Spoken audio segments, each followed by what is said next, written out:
मैं ग्रेजुएशन किया हूँ। हमको वहाँ बोला गया कि आप जो है पात्रता शिक्षक बनना चाहते हैं तो आप जो है पात्रता पास कीजिए। हमने बीएड किया, सीटेट किया, एस्टेट भी किया है।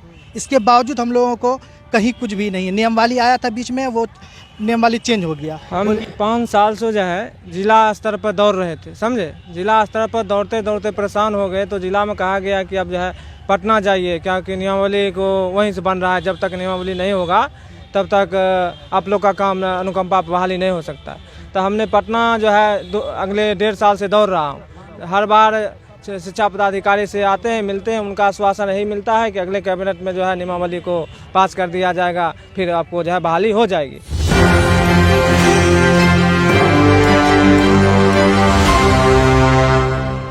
नमस्कार, एक न्यूज़ 24 देख रहे हैं आप और मैं हूं आपके साथ साहिल। जी हाँ, इस वक्त हमारी उपस्थिति भाजपा कार्यालय के सामने है और यहाँ पर जो है जो पीटी टीचर यानी कि जो फिजिकल टीचर होते हैं वो यहाँ पर आए थे अपनी मांगों को लेकर के, अब ज्ञापन कह सकते हैं, सौंपने के लिए। और इन लोगों को जो है अंदर जब जाकर ये लोग बैठते हैं तो इनको कहा जाता है कि प्रतिबंधित क्षेत्र है और प्रशासन कर्मी जो है इनको बाहर निकालने का काम करते हैं।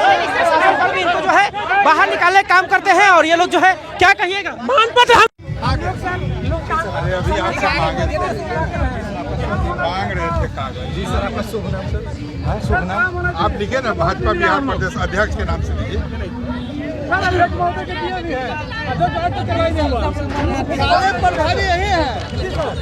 जब सर सत्ता में थे ना तो देखिए सर, यही देख लिया है, वहाँ देख लिया। इसीलिए हम लोग आप ही लोग हैं सर, आप लोग नहीं कुछ कौन है सर? हम 8,000 रुपया दिया जाता है हम लोग को। मात बताइए कैसे परिवार चलेगा सर इसी महंगाई में। बहुत बार लेटर दिए सर, पेट के लिए आए हैं, कोई हम लोग जेल जाने का हम लोग का नहीं है। हम लोग करेंगे, सिर्फ हम लोग वादा याद दिलाने आए हैं। आप ही के मंत्री का वादा याद कराने आए हैं और कुछ नहीं हम लोग करने आए हैं, सिर्फ वादा याद कराने। हम लोग का आखिर कसूर क्या है? एग्जाम लेकर के किया जा रहा है। नहीं, आप बात को अपना मेरे ही बदौलत आप लोग भी आए थे। मैडम 8,000 रुपये में कैसे परिवार चलेगा बताइए ना। 8,000 आप लोग जब विपक्ष में थे तो सदन में हम लोग दिए थे। मैं ग्रेजुएशन किया हूँ। हमको वहाँ बोला गया कि आप जो है पात्रता शिक्षक बनना चाहते हैं तो आप जो है पात्रता पास कीजिए। हमने बीएड किया, सीटेट किया, एस्टेट भी किया है। इसके बावजूद हम लोगों को कहीं कुछ भी नहीं है। नियमावली आया था बीच में, वो नियमावली चेंज हो गया। बोले बीएड किया, सीटेट किया, तो बीपीएससी ट्राई क्यों नहीं किया? बीपीएससी भी कर रहे हैं, लेकिन अनुकंपा मेरा हक है, हमको अनुकंपा लेना है।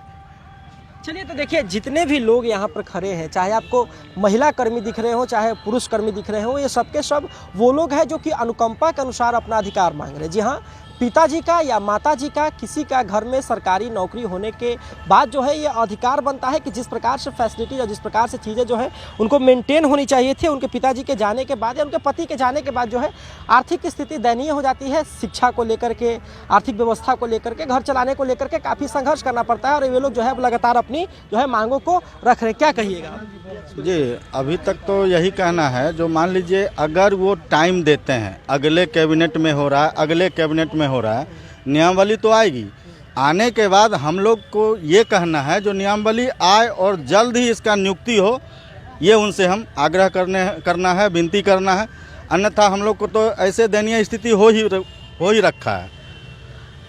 जितना स्थिति आप लोग की है पहले से 100% है। 5 साल, 7 साल, 10 साल, कोई 12 साल से इंतज़ार कर रहा है, हमें नौकरी मिलेगी, हमें आश्रितों को सत्तामना के आधार पर कहिएगा। आप यहाँ पर आए हैं, क्या कहिएगा? हम 5 साल से जो है जिला स्तर पर दौड़ रहे थे, समझे। जिला स्तर पर दौड़ते दौड़ते परेशान हो गए तो जिला में कहा गया कि अब जो है पटना जाइए, क्योंकि नियमावली को वहीं से बन रहा है। जब तक नियमावली नहीं होगा तब तक आप लोग का काम अनुकंपा बहाली नहीं हो सकता।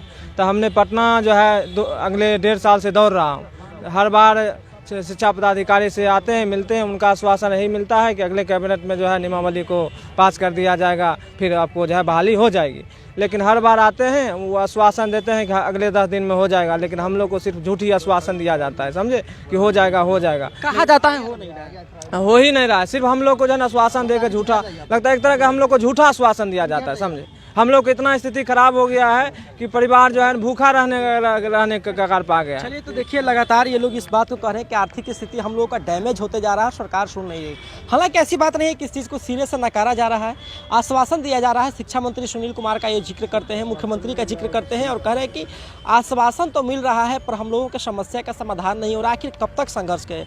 कोई 5 साल से, कोई 8 साल से, तो कोई 10 साल से जो है संघर्ष कर रहा है। किसी के पिता की नौकरी में रहते हुए डेथ हो गई तो किसी के पति की नौकरी में रहते हुए देख रहे हो, किसी को पढ़ाई लिखाई बच्चों को करवाने में समस्या हो रही है तो किसी को अपना घर चलाने में समस्या हो रहा है। तो कहीं ना कहीं मुख्यमंत्री जी को या शिक्षा मंत्री जी को या पूरी तरह से बिहार सरकार को जो है इस बात का कोई ना कोई निर्णय निकालना चाहिए कि किस प्रकार से इन लोगों की समस्या का समाधान किया जा सकता है।